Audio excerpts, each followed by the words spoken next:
He's actually asleep. He's knocked out right now. This tool was in the garage, and it was given to us by a friend, and we weren't going to use it because we got enough swings and stuff upstairs. So I just cleaned it up, take pictures. I was going to give it to somebody, and then we tried it. She fell asleep in 5 minutes. So I think we're gonna keep that one. Anyways, welcome to another garage episode. Last time you saw this car, we installed the whole turbo kit on it, the CX racing kit, and I showed you how to do it, and had to take it apart again because I just had to. There's some adjustments I need to make. I read through the comments and from more experienced people, and they definitely told me some things I missed. But first thing I had to do was take the intake manifold off, which I had to do anyways because everything under there wasn't actually all buttoned up. I just did it for demonstration purposes. For example, I got a coolant line I need to plug up from that goes in the back of the heater valve, and I got that hose here, so I can do that now and plug up some fuel lines. Digging through my stuff over there in the corner, I actually found my OEM fuel rail wire hose thing, whatever you call it. I don't know what to call it, but it's half the lines are metal, and then it has the OEM hoses on there, and that's actually pretty good because I do plan on running E35, and the cheap AutoZone hose I bought to make the car start, I knew it was temporary, but that E85 will eat that hose up from what I'm told. So I'm definitely gonna use the OEM BMW one, and since those hoses are metal for most of them, I should be fine with the 85 through those hoses. So one of the comments was, did I use the Wastegate firing ring? I said, the what?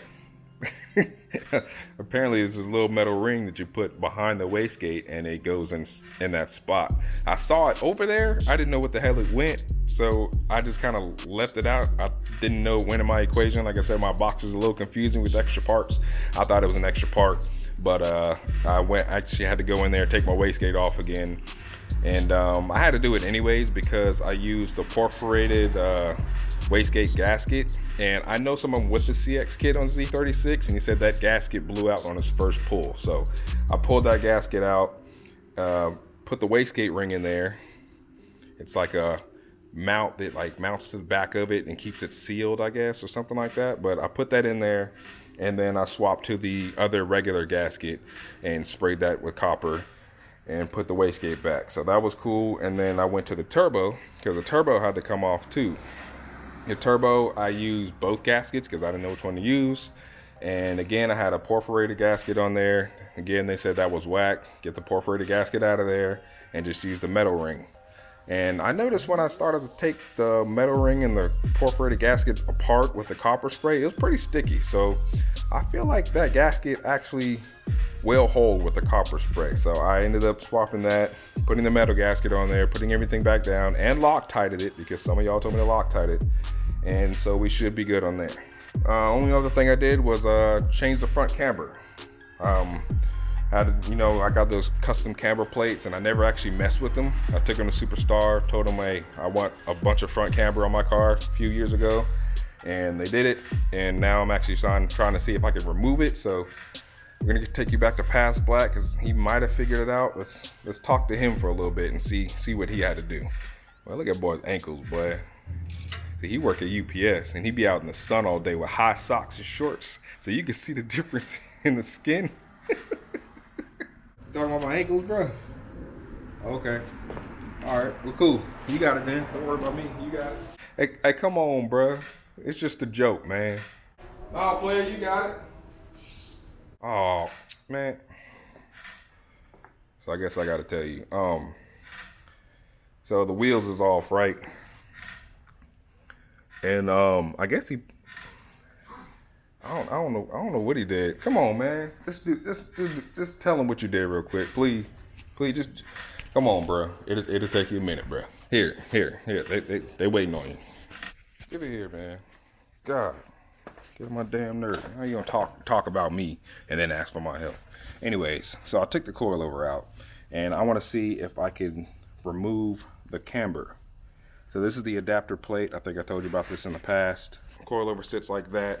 This is an offset adapter plate, which gives you hella camber. I think it was at -9 both front and rear. And I could have did more by running washers on the bottom if you know that trick, and I think that'd probably give me 12, but that's really excessive. So I don't know if I can. I'm gonna try to mess with this a little bit and see, because it does have you know, all the nuts and stuff at the top. So hopefully I can just, if I can move this top plate over some, I don't mind some camber, but if I can move the top plate over some and go from -9 to like -4 or 5, that's fine. But I guess we'll see. Let me start undoing some stuff and see what I can figure out here. If not, I gotta buy top hats. So I'm pulling the Allens off at the top, and hopefully this can slide and mount somewhere else. I don't know if it will. I don't know anything about these things. Took my car to Superstar. I said I want more camber, and this is what they did.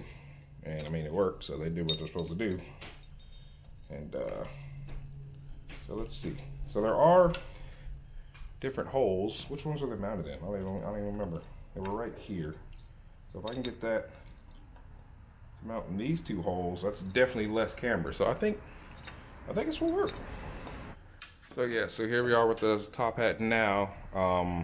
You see the holes matched up in here. They were at the very end two holes, which I guess was max camber for this setup. And I know this right here, the top of the top hat, the nut, I know that was like all the way on the outside. So I mean, that right there is definitely a huge camber change from before. So I think that will work. I won't need top hats, because even if I did add top hats, I'd still add camber. So hopefully this is like in the reasonable amount. I don't mind some camber because I still want some good fitment, and I am gonna try to still be kind of low, but that's cool. That's a super simple fix on that one.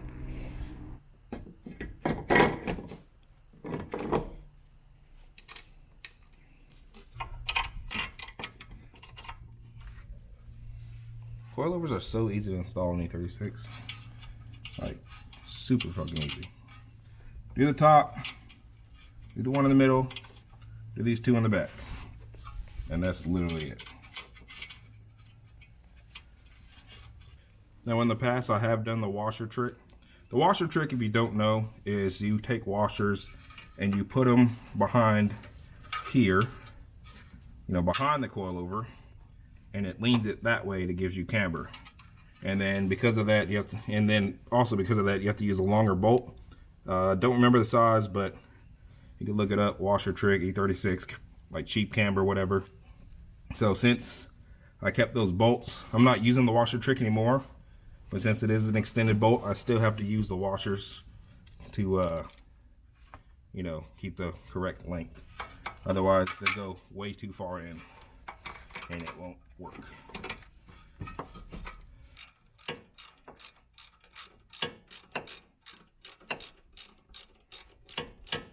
All right, coilover is almost installed. I gotta find another nut for that, and that one's kind of stripped, so working on that. But it's back in place at least, and you can see the top of the strut is actually visible now. Look at the other one. Top of the strut is way back here in the shock tower, so you can't even see that shit. So yeah, that's definitely less camber on that side. Hard to see visibly, but maybe on camera, but I could definitely tell in person that it's less camber. Like I said, this was -9, which is probably in the 5s and 6s, maybe a little bit less. But cool. So I just installed this app on my phone that kind of detects like camber and angle and stuff. So let's just measure this side. I don't know how accurate it is, but let's see if there at least is a difference. So if I put it up there, it says 3.5.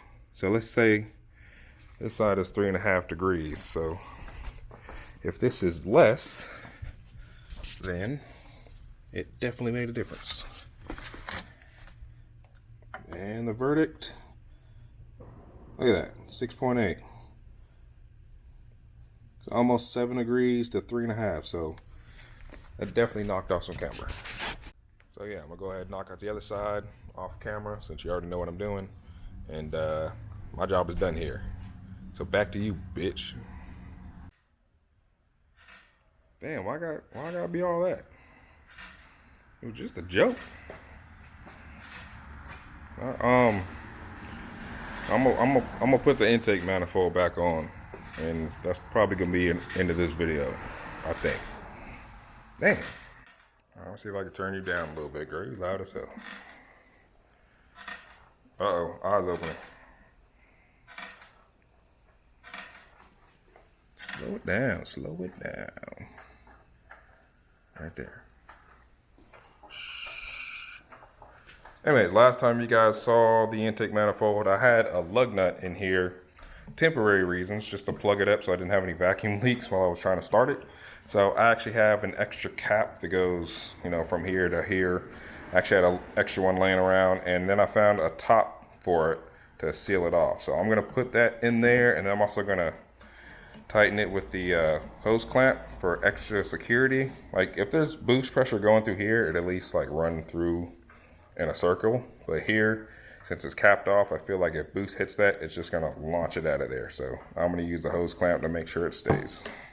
Need 2 hands. 1 second. You know what, this hose clamp ain't even big enough. By the time I put that on there, it's spread out. And honestly, this, if you know these things, they're really hard to pull out. So I feel like I can't even pull that out with my hand. So I don't think boost pressure will pull that out. So we're gonna leave it like that. I think it's fine.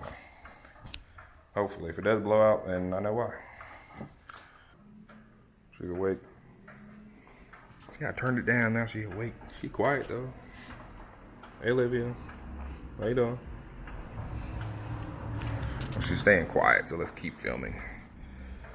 Anyways, let's put this intake manifold back on. Actually, no, I didn't put the hose back on. Let's put this hose in first. All right, so this is the hose I'm gonna replace real quick. I needed a hose for the bottom of the back of the engine from there to the bottom of the heater valve. Simple little hose that was only like $6, brand new. Already replaced the hose that goes to the expansion tank, the bottom. It fits right here under the radiator. And got a brand new one because, I mean, it was right there. And then I just replaced this hose that circulates right back into the engine block. And I just had some hose that just happened to fit. So that's not brand new, but I think it'd be fine. You put this hose in real quick and then put the intake manifold. And intake manifold should be there permanently. I really wish I had this hose when like the engine first got put in before all the wires, but I didn't. So now I gotta reach through all the wires and put it in. Kind of a pain.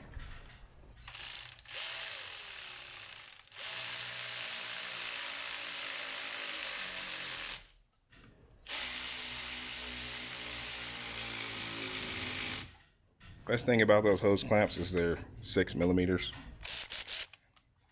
Makes things so much easier than a flathead.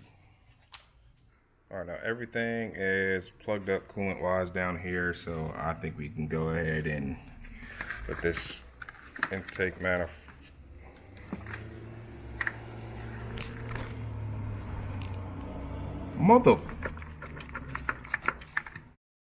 Okay, now we can put the intake manifold on, now that this is free.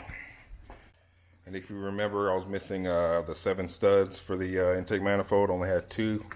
Well, I found the 7 Dragon Balls and I zipped them in there, so we're good to go now. All right, time to put the intake manifold again for the 9th time. I should be pretty good at this by now. Second nature. Time it's a little different because I got the rail in there, but the rail just pretty much fits in between that, and we're good to go.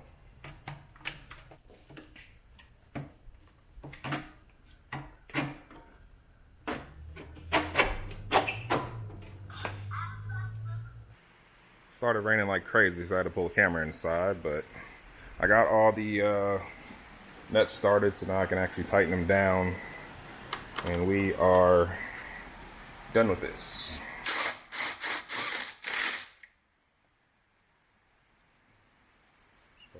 Man, get my extension, man. What the hell? Man, get my nut. I can't make this stuff up.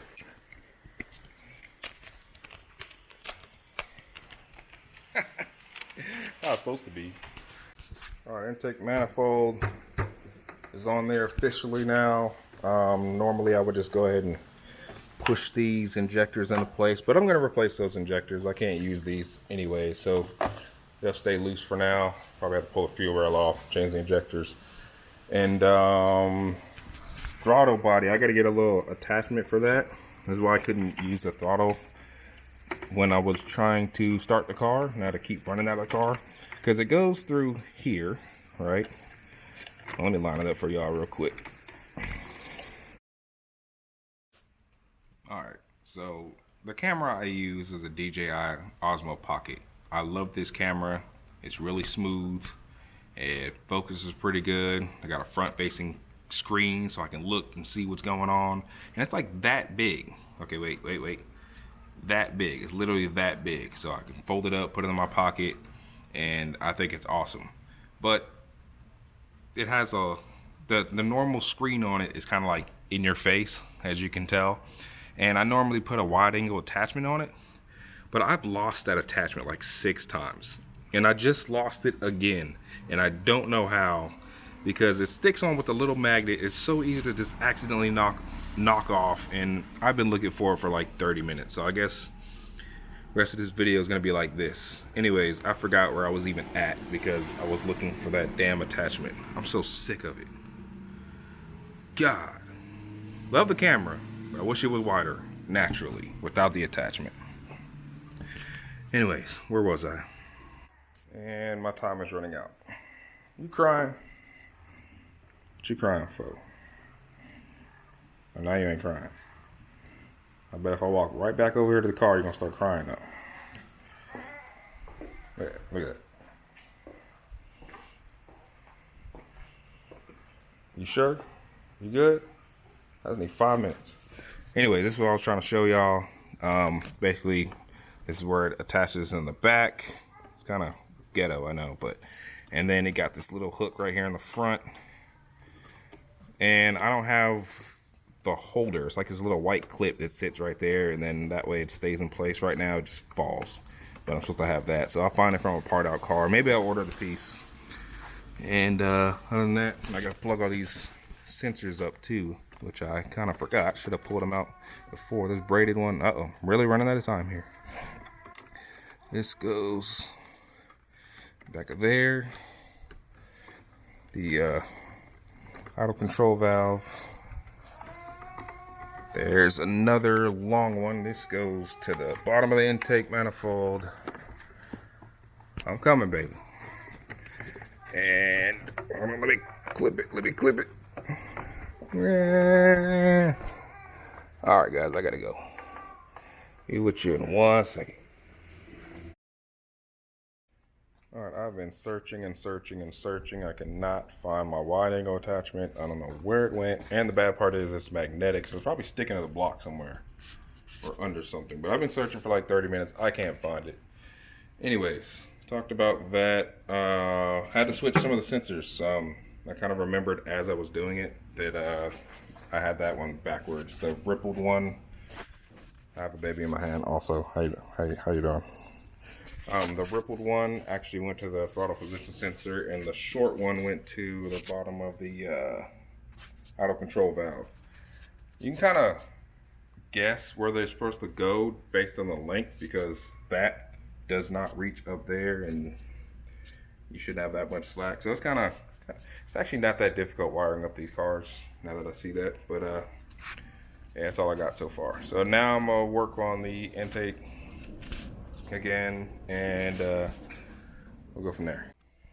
So anyways, this is the cold intercooling piping side with the MAF. I took the MAF off because they told me you cannot tune that at all with the stock MAF, so I definitely got to do a blow-through MAF system, which I kind of figured, but I wanted that to at least make it idle.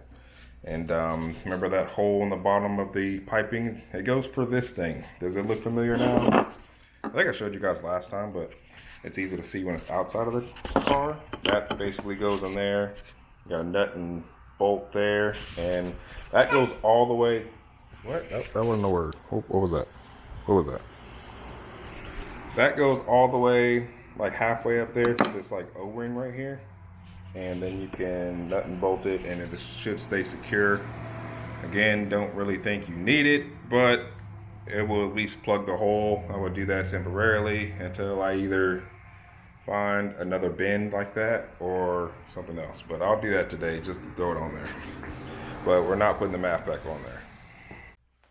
Let me see if I can squeeze this in there one-handed. Looks like it's a pretty tight fit. I might have to actually use some like grease or something on there to get it in there. That's definitely. Oh, it might go. Push, Olivia, push. Help me. Don't just stand there or sit there. No, that's hard. That's really, really hard. I just started going through a bunch of random stuff I had, and I got these like plugs. The same plug I used on the math silicone thing, that thing. And I just found another one that kind of fits in there. So I'm just gonna smash that in there, and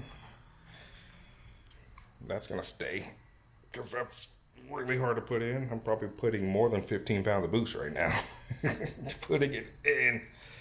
So that shouldn't come out. So I just found something else to plug it in. There you go.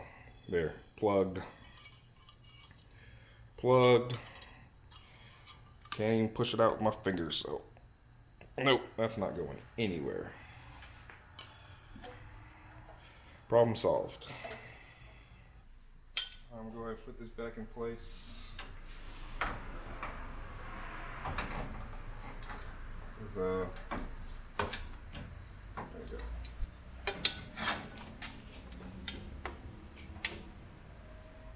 And it would somewhat be pretty much like this. And I'm pretty much just gonna let it sit, because they need to get a blow through math and make adjustments angle wise on that to get it wherever I need to sit it. And that's it for today. Yeah, that's all I got. So yeah, that's gonna do it for this episode. Sorry I'm all in your face again. Like I said, I lost my wide angle lens, so I gotta be right here, looking right at you, looking into your soul right now. If I'm in your living room right now, I probably look really funny on your TV. What you got over there? It's a nice couch. It's a nice lamp. I'm looking at all your stuff right now. Let me back up, man. I'm feeling uncomfortable now.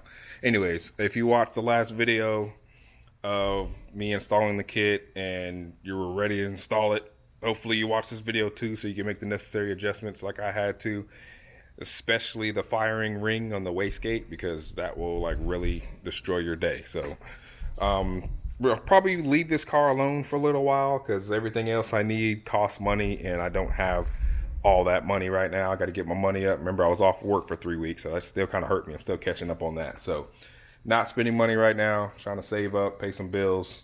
Bill's looking at me sideways right now like, bro, I know you ain't forget about me. So got to take care of that. And but actually, I won't leave this car completely alone. I still got some other stuff. Who is running in the damn house? All right, sorry, I had to put a stop to that. Like I was saying, I'm not, there's always stuff I can do to this car. So I will try to get some other stuff done to this car. For example, I have a diff that I need to trade for somebody. And so I have a 391 diff, which was cool. But if I'm going to be boosted, I don't want a 391. So I'm actually trading for a 338. So that's a good advantage for me. And he wants to make a drift car. So we're both, making each other happy on that trade. And then I can do drive shaft and send a support bearing and show you guys some other stuff on how to work on E36s. But for now, that's going to do it for this episode. Thanks for watching. Deuces. See you in the next one. Peace. Y'all got some nachos over there, man? I see. What you eating over there? I see you eating some. You eating some, bro. Give me some nachos, bro. Come on, right here. All right, peace out, dude. For real.